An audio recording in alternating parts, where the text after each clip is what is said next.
Boa noite, pessoal. Aqui é mais um Puxando Conversa. Hoje, com o tema do mês da Bíblia, estamos com o nosso convidado, nosso sacerdote pároco, Padre Edson. Tudo bem, Léo? Boa noite a você, boa noite a quem nos acompanha. Bom dia, boa tarde, se você vai nos ver em outro horário. É uma alegria atender o convite de vocês aqui do Puxando Conversa para falar desse tema tão importante que é a Palavra de Deus. Vamos lá começar com as perguntas, né? Agora é hora de puxar a conversa. Padre, por que celebramos o mês da Bíblia? Então, na verdade, a Bíblia é o centro da nossa vida e o centro da vida da igreja. A Palavra de Deus deve ocupar o lugar central. Embora nós tenhamos um mês temático para a Bíblia, sempre é tempo de dedicar atenção à Palavra de Deus. Mas a igreja, na sua sabedoria, propõe alguns meses temáticos, tempos fortes de nós nos dedicarmos a alguns momentos importantes da nossa fé. Por exemplo, durante o mês de maio, a gente sempre se lembra de rezar para Nossa Senhora, fazer o mês mariano. Agosto, nós sempre celebramos as vocações. Não quer dizer que a gente lembra de Nossa Senhora só em maio, ou que a gente se preocupa com as vocações só em agosto, mas é um tempo de aprofundar mais aquele assunto. E por isso setembro se tornou o mês da Bíblia. Então nós temos desde 1971 essa iniciativa aqui no Brasil, a partir da Conferência Nacional dos Bispos do Brasil, a CNBB, de ter um mês dedicado à Bíblia. E isso acontece porque no dia 30 de setembro é o dia de São Jerônimo. E São Jerônimo foi um grande estudioso da Bíblia e também ele foi o primeiro a fazer uma tradução mais completa da Bíblia, da linguagem original, depois nós podemos até falar um pouco sobre isso, né? Para o latim, que era a linguagem corrente da época. Então, setembro é um tempo forte de nos dedicarmos mais à leitura e ao estudo da Palavra de Deus. Essa pergunta você já falou, o objetivo. Qual que é o objetivo do mês da Bíblia? Acho que você já disse, né? Mas o objetivo, é bom reforçar, é esse. A iniciativa de ter o mês da Bíblia, nós temos assim, dentro da liturgia, um espaço maior para falar sobre esse assunto. Nós, por exemplo, temos um Puxando Conversa agora sobre esse assunto, temos formações nesse assunto, o nosso subsídio de encontros de círculos bíblicos, que é este que a nossa diocese sempre oferece, esse mês tem mais encontros falando deste assunto, para que nós possamos, então, através de todas essas iniciativas, fazer com que a Palavra de Deus ressoe mais na vida das pessoas. Então, o que a igreja espera com o mês da Bíblia? Que nós estudemos mais a Palavra de Deus e, acima de tudo, que nós nos aproximemos mais através da oração com a Palavra de Deus. E tem um detalhe curioso: cada ano a igreja escolhe um livro para ser aprofundado. Então, se a cada mês da Bíblia, em cada ano, nós nos dedicamos àquele estudo, pensa bem ao longo dos anos, cada ano se dedicando ao aprofundamento de um livro. E uma curiosidade: num ano é um livro do Antigo Testamento, no outro ano é um livro do Novo Testamento. Então, este ano nós estamos dedicando à profecia de Ezequiel, o livro do profeta Ezequiel, do Antigo Testamento. Sim. Padre Edson, poderia nos dizer como surgiu o mês da Bíblia? O senhor já disse, né, de fato. Então vamos lá para a quarta pergunta. Vemos que atualmente pessoas não têm o hábito de ler nem livros e muito menos a Bíblia. O senhor, como padre, já pensou como melhoraria essa situação da leitura relacionada à Bíblia? Ou como tenta atualmente melhorar essa situação? Em primeiro lugar, começa com um testemunho. Nós temos que dar testemunho da Palavra de Deus. Nós, como cristãos católicos, às vezes somos assim, até injustamente acusados de não nos aproximarmos tanto da Palavra de Deus. E eu disse isso em algumas situações já, até na própria missa, que nós temos um contato intenso com a Palavra de Deus, porque tudo aquilo que nós fazemos na liturgia está relacionado com a Palavra de Deus. Não só nas leituras, na leitura do Evangelho, na pregação, mas toda a estrutura da liturgia tem uma base bíblica. Depois, os cânticos que nós cantamos, todos têm assim, uma fundamentação bíblica. E nós vivemos, de fato, um tempo, Léo, que as pessoas têm menos tempo, trabalham demais, muitas distrações. Hoje a gente tem as redes sociais, a internet, nós temos os jogos. Tudo isso em si não é negativo, mas às vezes a gente esquece de deixar um tempo, uma atenção ao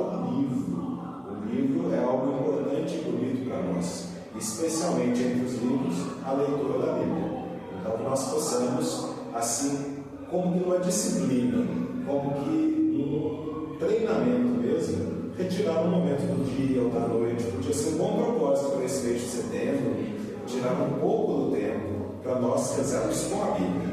Hoje em dia, entre os católicos, é muito bom que cada um escute uma reflexão de um padre ou de algum grupo católico que coloca na internet. Isso vale muito a pena. Mas seria bom que a gente tirasse também a nossa Bíblia da estante, ou do nosso quarto, ou da nossa gaveta, abrisse e fizesse a experiência da leitura, porque é um encontro pessoal com Cristo na sua palavra. Eu penso que essa é a iniciativa que nós temos que abraçar. E depois, algumas coisas interessantes.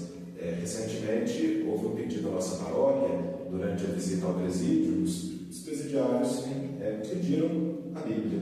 A gente percebe que existe uma sede da palavra de Deus. Então, as 3 paróquias de Boa Esperança, um movimento muito bonito, fizeram a doação de uma Bíblia para cada presidiário. Então, é importante pensar que numa situação difícil eles também encontram esperança a partir da leitura da Bíblia. Então, eu acho que para ajudar, você já pensou de repente em dar uma Bíblia de presente e de incentivar na sua casa, na sua família, um momento do dia para ler um versículo que seja. Não precisa dedicar tanto tempo, às vezes a gente não tem mesmo muito tempo, mas seja no momento que está reunida a família, tirar 5, 10 minutos e ler o Evangelho do dia e cada um guardar um pouquinho uma oração com esse Evangelho. São modos que nós podemos assim dinamizar mais a leitura da palavra de Deus. Padre, essa pergunta é interessante. Queríamos saber, Padre, se o Senhor tem alguma passagem favorita, como o Senhor se identifica. É muito difícil falar de uma passagem favorita. Eu acho que a passagem favorita é aquela do dia. Já que a igreja nos coloca assim na liturgia diária, seria bonito pensar, minha passagem favorita é a palavra do dia para hoje, da liturgia de hoje. Mas tem passagens muito tocantes que marcaram muito a minha história. Eu vou lembrar aqui de 3. Uma do Antigo Testamento, 2 do Novo Testamento. É um momento muito importante da minha vida. Eu fiz essa experiência de abrir por minha conta a palavra de Deus e ler, e aquilo tocou muito meu coração. Eu era bastante jovem ainda, tinha 19 anos, e eu nunca me esqueci dessa passagem, que é de Sabedoria 2. Inclusive é um trecho que nós lemos na missa do último domingo. Curiosamente, foi a passagem que nós lemos, mas eu li o capítulo inteiro naquela ocasião. É a passagem que fala sobre o que pensam os ímpios e o que pensam os justos. Muitas vezes aqueles que têm fé, eles encontram assim resistência da parte dos que não creem. E essa passagem é uma passagem que fortalece muito a nossa fé, a nossa esperança. Então, eu nunca me esqueço dessa passagem. Livro da Sabedoria, capítulo 2. Agora, para a minha vida sacerdotal, eu escolhi o meu lema a partir do capítulo 3 do Evangelho de João. João 3, versículo 30, que é a passagem que João está respondendo àqueles discípulos que estão perguntando para João sobre Jesus. E aí João Batista aponta para Jesus, ele não aponta para si mesmo, ele mostra Jesus como o verdadeiro Filho de Deus, aquele que foi enviado ao mundo para a nossa salvação. E ele vai dizer, é preciso que Cristo cresça e eu diminua. Então esse é o meu lema de ordenação sacerdotal, e é uma passagem muito importante para mim. Em muitos momentos eu volto a essa passagem, lembrando que a nossa missão de todo cristão, especialmente dos sacerdotes, é diminuir para que Cristo possa crescer. Mas se você me perguntar assim, uma passagem que eu gosto muito, que eu acho que é uma síntese do amor de Deus por nós, eu falo para os jovens às vezes que se a Bíblia fosse um álbum de fotos, a foto mais bonita seria essa passagem, que é Lucas capítulo 15, quando nós temos ali o Pai das Misericórdias, ou como alguém conhece, a parábola do Filho Pródigo. Eu acho que esse é um dos evangelhos mais bonitos, mais tocantes, e que sempre que eu falo, eu me emociono para ver o tamanho do amor de Deus por todos nós. Bonito mesmo. Léo, qual que é a sua passagem favorita? Posso começar pronto a ler a Bíblia? Vamos lá, primeiramente eu comecei a ler a Bíblia porque eu vejo muitas pessoas aqui da igreja têm paradigmas em conta em relação de ser rico, ter muito dinheiro e tudo mais. Então, eu fui na Sagrada Escritura para ver o que Deus falava sobre dinheiro e tudo mais. Eu fui Timóteo também, onde ele fala que você não tem amor ao dinheiro, você pode ter dinheiro desde que não seja pegado, não tem amor a ele. Jesus também fala uma passagem lá também que fala sobre amor ao dinheiro. Se você amará um, você odiará outro, não é isso, mais ou menos. Favorita que eu gostei, assim, que eu vi na missa da Transfiguração, uma passagem muito bonita também, onde Jesus vai lá, faz a reunião com eles e eles se revelam em luz, na nossa Deus, carne e matéria, né? Realmente, são passagens muito bonitas. Então, esse daí, quando eu comecei a ler a Bíblia, foi recentemente tudo mais. Pessoas me falaram algo, tipo assim, que se você não pode pensar em ter muito dinheiro, você não pode pensar em ser rico e tudo mais. Eu sou uma pessoa que estuda administração, gosto dessa área financeira e tenho um sonho assim. E foi meio que fiquei magoado. Então, essa mágoa aí meio que fez eu ler essa área da escritura, para ver o que Deus falava sobre isso. Então, foi a respeito mais do financeiro. O que Deus fala sobre isso, né? Que Deus é contra riqueza. Então, é isso, Padre, uma das passagens aqui. Uma coisa muito interessante tocar nesse assunto, né? Porque eu dizia também na última homilia de domingo isso. Às vezes nós temos dúvidas e vamos atrás da opinião de algumas pessoas, que são importantes, mas nós devemos sempre buscar a palavra de Deus, que você encontra uma resposta. A questão é que o dinheiro é um meio para alcançarmos um objetivo. Então, todo o dinheiro que é fruto honesto do trabalho é um dinheiro abençoado e que nós devemos usar para o bem pessoal, o sustento da família, o bem da comunidade.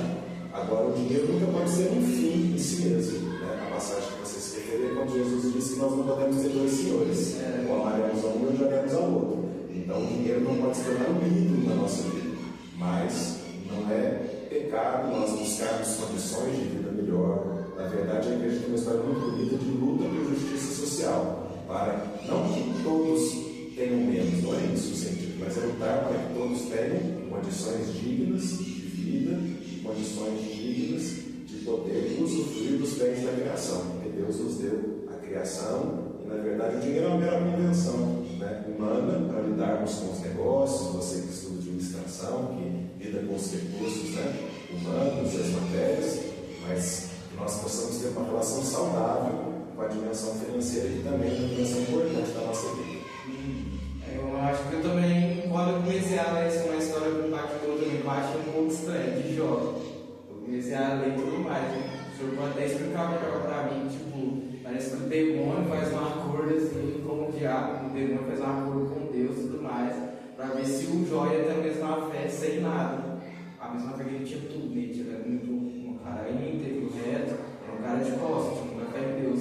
Aí ele faz um acordo com o demônio, como esse tem essa mesma fé sem nada. Mais ou menos eu entendi isso. O livro de Jó é muito interessante, as pessoas agora vão tentar aprofundar um pouco da leitura da Bíblia. Nós temos uma primeira dimensão, que é sempre a dimensão espiritual, que é muito importante. Nós precisamos ter um contato com o texto bíblico, e aquele texto toca a nossa vida. Mas nós devemos também estudar o texto bíblico. E aí vem a dimensão do contexto que aquele livro foi escrito. Então, toca numa coisa interessante, porque o livro de Jó é uma resposta a uma coisa que a gente vê até hoje em dia, dentro do meio, às vezes, de certas igrejas, que é a teologia da prosperidade. Ou seja, nós buscamos a Deus para ter prosperidade.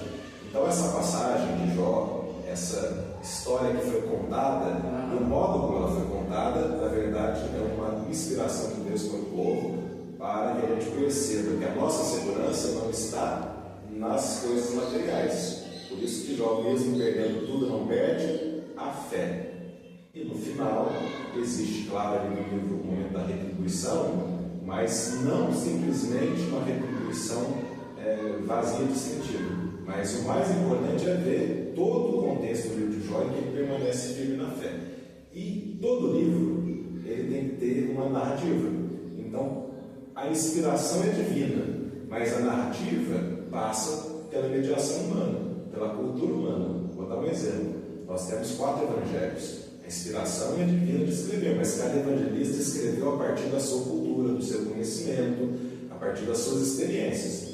O autor do livro do Jó, quando escreveu também do seu modo de narrar. Então, quando ele coloca, por exemplo, a figura do diabo, né, como alguém que faz um acordo com Deus, nós não vamos pensar isso de modo literal, como se simplesmente Deus estivesse dando liberdade de fazer um acordo. É um modo iniciar a narrativa e contar a história do Jó. Quando a gente escreve um livro, a gente quer prender a atenção do leitor. Isso não significa que a história de Jó mereça, então, não mereça atenção porque tem essa narrativa no início, mas é um modo de prender a nossa atenção, porque na verdade nós sabemos que estamos sempre nas mãos da providência de Deus. E aí tem os amigos de Jó, que eles vão provocar Jó. Então cada amigo de Jó que faz aquela provocação, dentro da narrativa, estão ali justamente para fazer com que a história de Jó tenha uma dinâmica e nós possamos acompanhar. Isso é bonito de ver. A inspiração é divina, mas quem escreve com a sua capacidade e seus dons humanos. Por isso o estudo da Bíblia é sempre muito importante para nós não tirarmos interpretações de uma única passagem.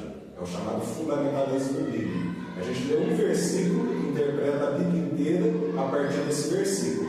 E não deveria ser assim, é o contrário. Nós devemos conhecer toda a Bíblia e interpretar aquelas passagens mais difíceis, aqueles versículos mais difíceis, a partir da leitura de toda a Bíblia. É assim que nós temos que ler a Bíblia. Por isso é sempre bom que a gente tenha essa formação bíblica na igreja para compreendermos melhor essas passagens que são difíceis. Vamos lá para a próxima pergunta. Qual o propósito do mês da Bíblia? Qual o propósito do mês da Bíblia? Com o tema do livro do profeta Ezequiel, com o lema: porém em vós, meu espírito vivereis. Então, nós temos aí coisas bonitas, né? Primeiro, uma das perguntas que você fez no início, você disse que já estava respondida, mas eu gostaria de falar mais, né? Qual é a origem, a formação da Bíblia em si? Então, primeiro, dúvidas que as pessoas podem ter. Por que nós temos tantas Bíblias diferentes? Sim. Eu trouxe aqui duas versões. A Bíblia Sagrada na tradução oficial da Conferência Nacional dos Bíblios do Brasil. Eu mandei essa caminha azul. E a Bíblia Pastoral, que é uma edição que nós encontramos na nossa paróquia velha, muito fácil, simples de encontrar, como essa também. E outras, tem a Bíblia da tradução ecumênica bíblica, TEB, nós temos a Bíblia Ave Maria, que é muito usada nas nossas comunidades, nós temos a Bíblia do Peregrino, a Bíblia de Jerusalém. É porque, na verdade, nós temos que entender que antes de ser palavra escrita, nós temos que pensar que a Bíblia surge da experiência do povo com Deus. E essa origem lá no Êxodo, sobretudo, quando o povo, no Êxodo, sai para a Terra Prometida. Então nós podemos situar aí as primeiras experiências do povo de Israel ali com essa passagem específica do Êxodo. E aquilo que era contado oralmente, de boca em boca, assim como acontecia no tempo dos nossos avós, algumas pessoas tiveram essa inspiração divina, e é muito importante a ação de Deus pelo Espírito Santo de registrar para não esquecer a ação de Deus na vida do povo. E ali nós temos o surgimento das primeiras experiências ali no Antigo Testamento. Então, se pudesse datar a origem bíblica, nós temos que primeiro dizer, a origem da Bíblia é a própria palavra de Deus, é o próprio Deus. Mas como documento histórico, nós poderíamos datar a partir do Êxodo, século XII a.C., por volta de 1250, 1200 a.C., as primeiras experiências de registro, né, bíblico. Mas a Bíblia é como se fosse uma casa. A gente faz uma casa, de repente a gente vai ampliando a casa, faz uma reforma, faz um puxadinho aqui, um puxadinho ali. Por quê? Os primeiros textos foram escritos e depois Deus foi inspirando outras manifestações, como os profetas, do qual Ezequiel é um deles. Então os livros que os profetas escreveram também foram se somando àqueles livros sagrados. Depois nós temos também os escritos sapienciais, Eclesiásticos, o livro da sabedoria, diversos outros livros que foram compondo ali dentro do contexto judaico os textos sagrados, né? Então é importante guardar essa informação. E com a vinda de Jesus nós temos os evangelhos e também algumas cartas dos apóstolos, especialmente de Paulo, e o livro do Apocalipse, por exemplo, que formam o Novo Testamento. O Novo Testamento, ele não substitui o Antigo, mas ele completa, leva à plenitude, porque o Cristo é a própria palavra Testamento, ele ilumina e ajuda a interpretar o Antigo. Mas nós temos que entender o Antigo Testamento como preparação para o Novo. Por isso que, se os judeus guardam somente o Antigo Testamento, nós cristãos temos aí completamente a palavra de Deus dentro desse aspecto, Antigo e Novo Testamento. Uma das perguntas que você vai fazer, talvez, e muitas pessoas fazem, é por que nós temos Bíblias diferentes entre católicos e protestantes? E aí eu quero responder já essa pergunta. Por qual motivo? Porque os judeus, a língua original dos judeus, a língua hebraica, a língua dos primeiros livros da Bíblia. Só que, em muitos momentos, o povo hebreu experimentou diásporas, ou seja, o momento em que eles saíram da terra e foram para outros lugares. Então, nas diásporas, eles tiveram contato com a cultura grega, a cultura chamada helênica. E ali passaram a usar traduções gregas.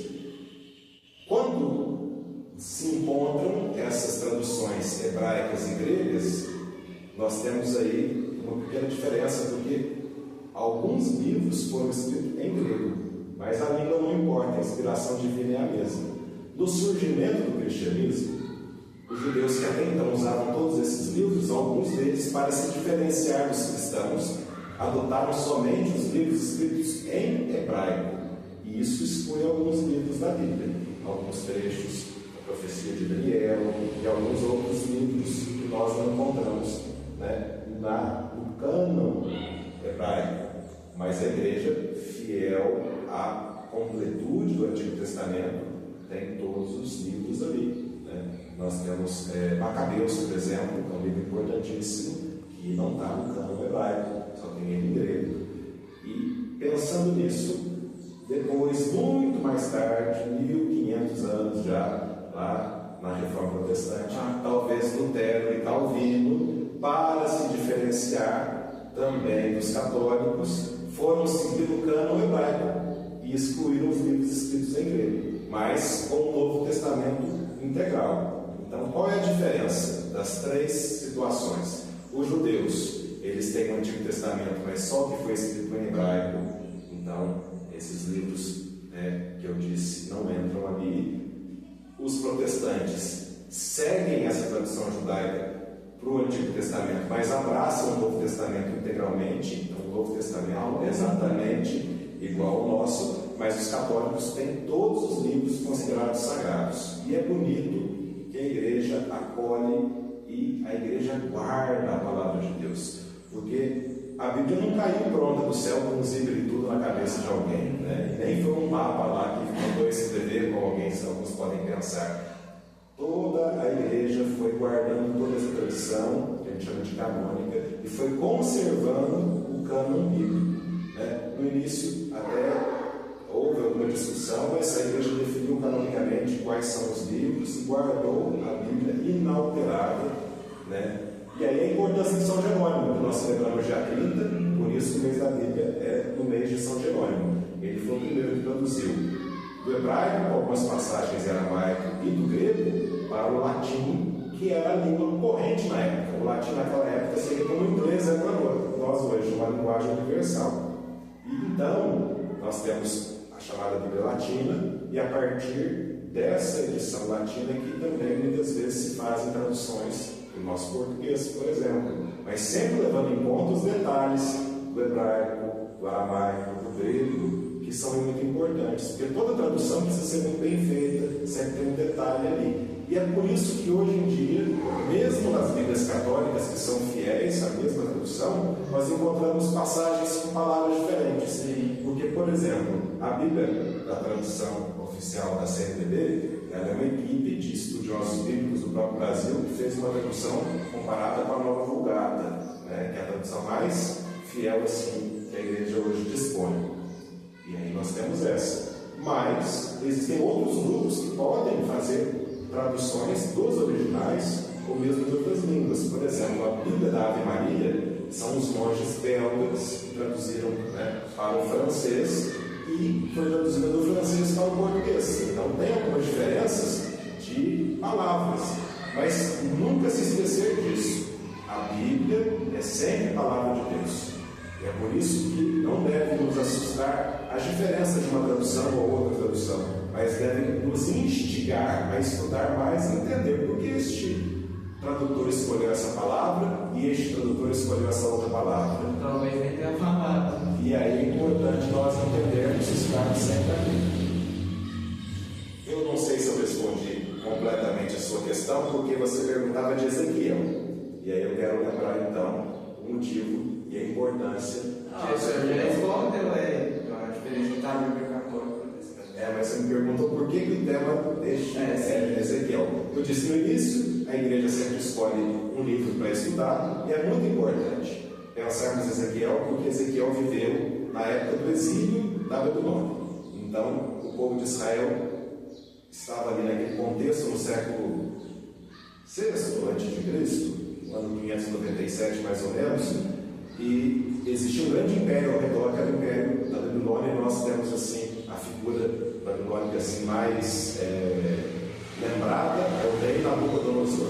Ele cobrava taxas dos povos ao redor, e o povo de Deus, o povo de Israel, naquela altura, não se submeteu a pagar os impostos exigidos. Então ele foi invadido o reino de Judá.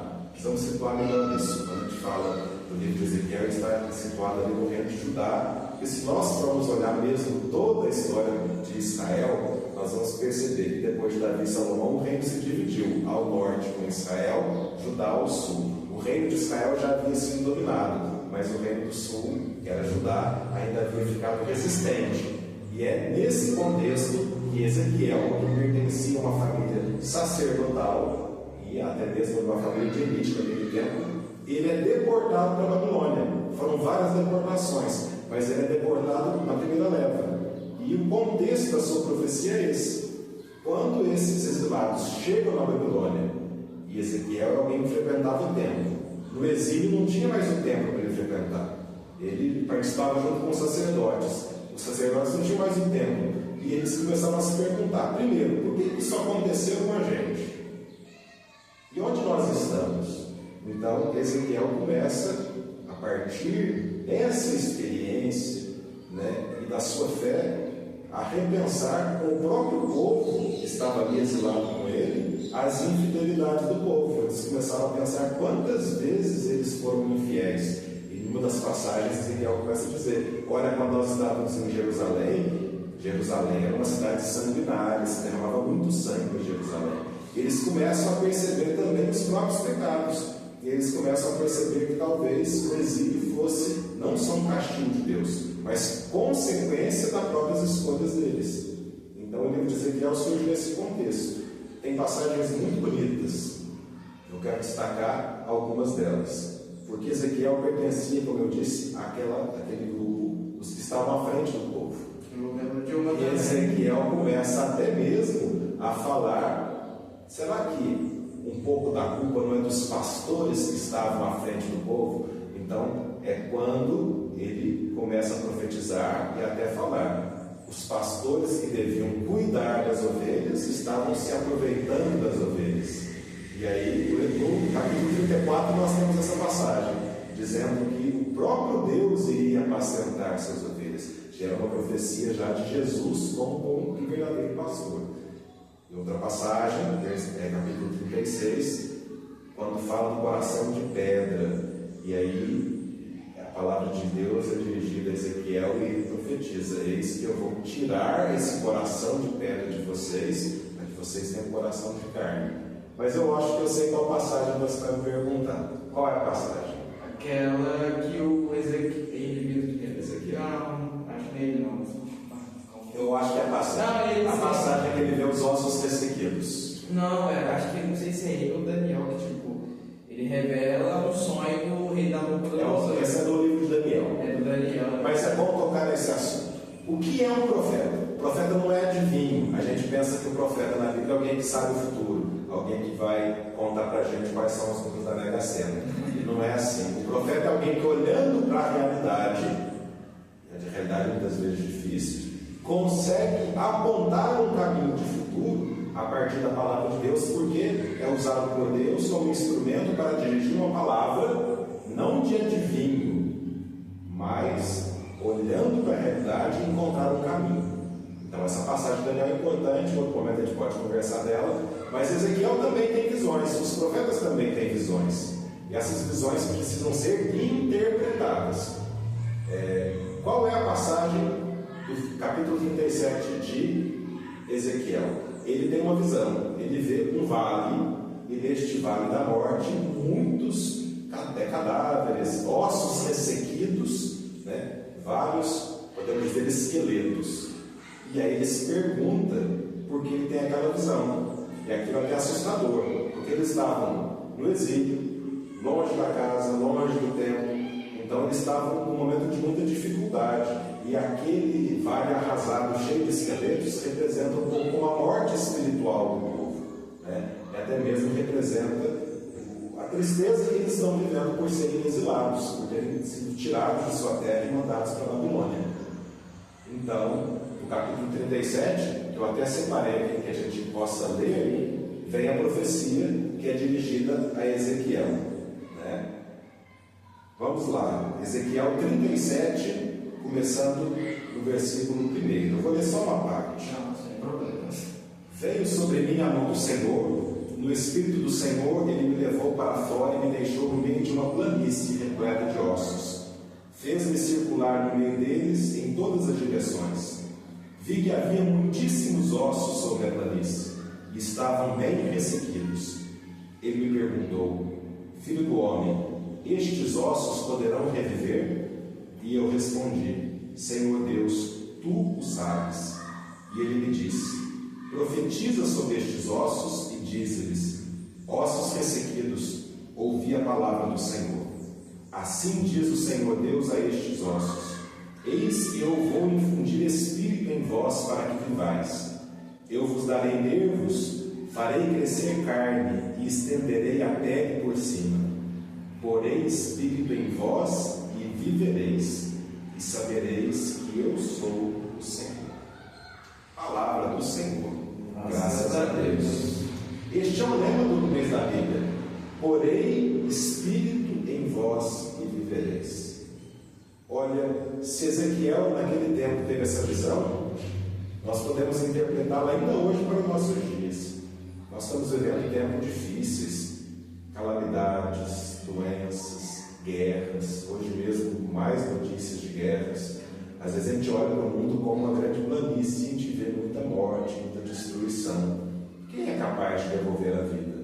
Só Deus é capaz de recuperar a vida em nós. Então, porei meu espírito em vós e vivereis. Nós podemos até puxar para a nossa vida pessoal. Às vezes nós estamos desanimados, ou então estamos assim, com o coração ressequido. E a palavra de Deus é capaz de trazer de novo a vida e esperança. Essa mensagem de Ezequiel é uma mensagem de esperança. Percebam que todas as passagens de Ezequiel não são para assustar o povo, mas para levar o povo à conversão. Como de fato depois eles se tornaram do exílio. Como de fato depois Jesus foi enviado como nosso Salvador. Como de fato depois Jesus venceu a morte com a sua ressurreição.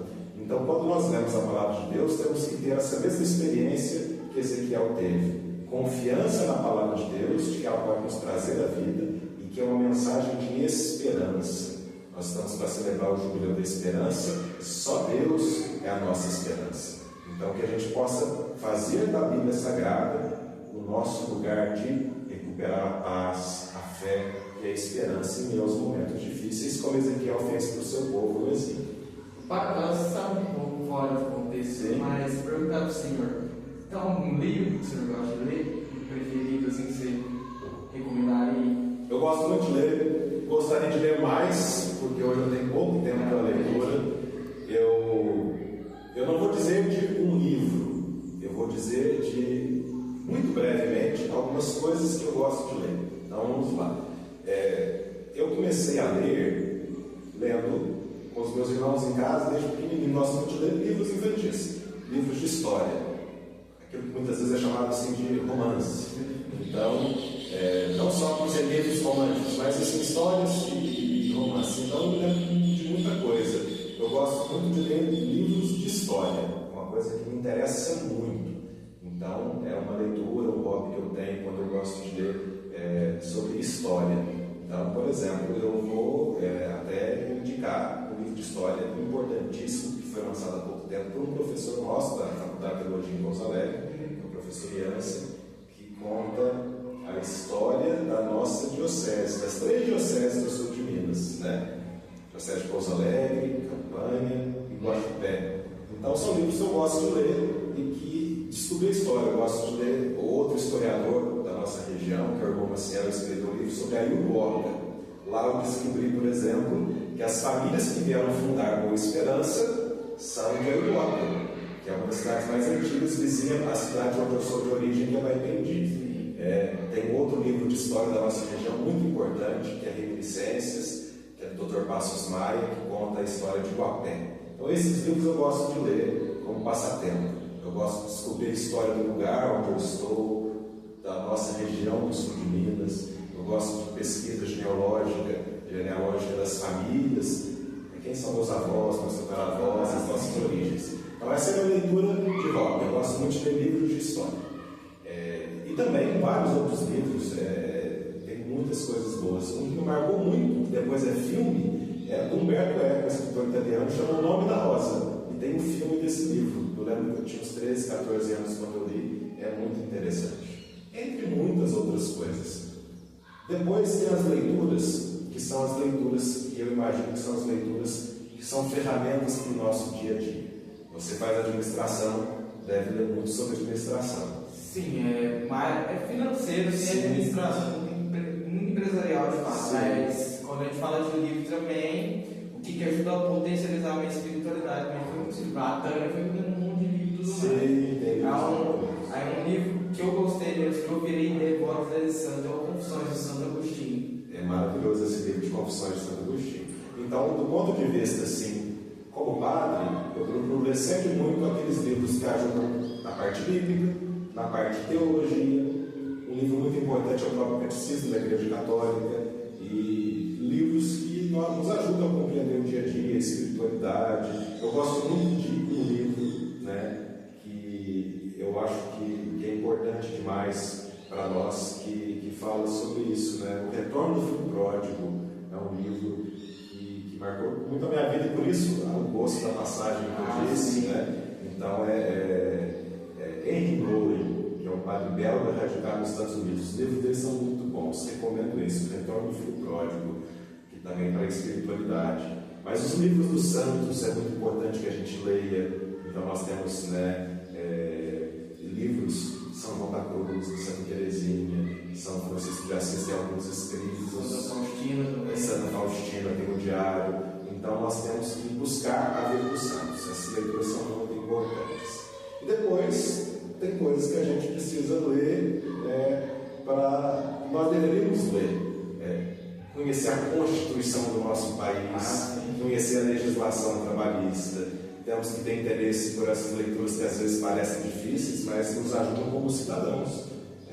Até porque se lê pouco, a gente deveria se dedicar a entender um pouquinho, pelo menos, desses assuntos, nem que fossem resumos ou aquilo que a gente lê em revista. Por quê? Hoje nós temos muita informação. Abre o celular, você tem muitas informações, mas se a gente não tiver uma leitura crítica da realidade, a gente não consegue formar bem a nossa visão do mundo. Então eu acho que o livro mais importante é sempre que nós vamos ler, é sempre o próximo. A gente nunca deveria parar de ler, mas cada um vai encontrar um caminho de leitura. Padre, agora a última pergunta. Padre Edson, você não saberia dizer quem criou a Bíblia, em que ano ela foi criada? Eu acho que isso deixa por último, e é aquela resposta que eu disse no início, sobre essa origem, né?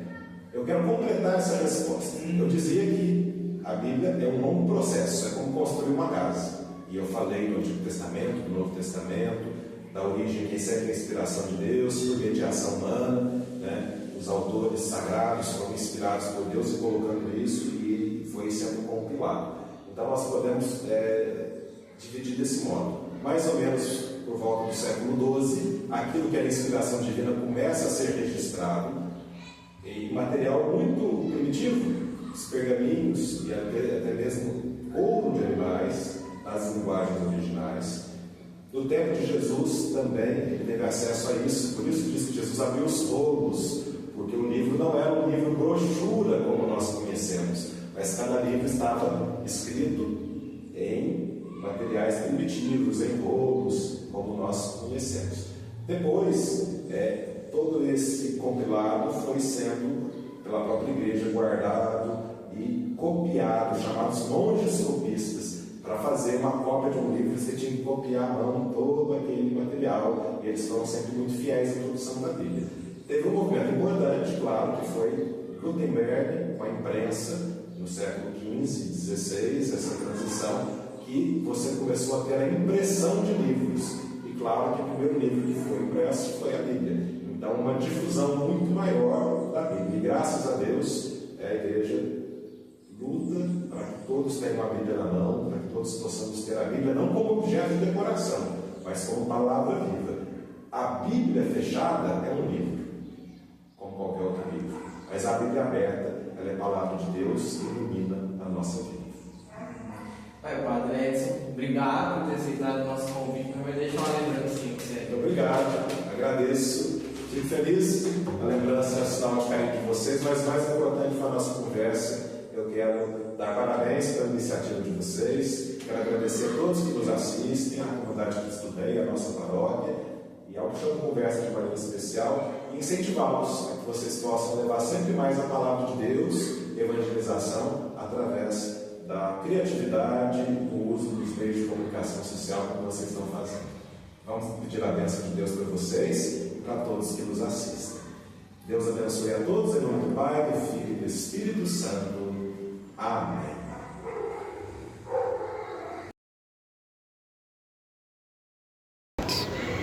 Boa noite a todos. Estamos aqui, mais uma véspera da nossa festa do Beato Padre Vitor, de Santo de Três Pontas. Muitas e muitas pessoas têm grande devoção. Um homem de fibra, de força e de coragem. Naquele tempo, a escravatura, filho de escravo, ele conseguiu estudar com auxílio Dom Vistoso, estudar e se formar padre. Mas quando ele chegou em Três Pontas não foi muito fácil. Como hoje nós vimos no Evangelho, foi provado e comprovado na sua fé, na sua perseverança, porque muitas pessoas o rejeitaram, muitas pessoas falaram muitas coisas ruins, mas ele, com a graça de Deus, forte e perseverante, cumpriu a sua missão de muitos e muitos anos, trabalhando para os pobres, para os pequenos, para as crianças, educação. Ele foi depois reconhecido como um homem de Deus, elevado de servo, agora beato, e nós pedimos a Deus que ele seja levado aos altares, sendo canonizado. Quero que Deus abençoe você, sua casa, sua família, pela intenção do Beato Padre Vitor e da nossa padroeira aqui, da Santa Rita de Cássia, que nós possamos caminhar juntos e veja esse exemplo e se torne para nós uma grande lição de amor e de vida, e nós possamos exercitá-lo em cada momento da nossa caminhada. O Senhor esteja convosco, Ele está no meio de nós. Desça sobre todos vós a bênção do Pai, do Filho e do Espírito Santo. Fiquem em paz, vamos em paz, e que o Senhor sempre nos acompanhe. Graças a Deus. Louvado seja o Jesus Cristo, para sempre seja louvado. Falar do Padre Vitor é uma coisa muito importante cada dia das nossas vidas.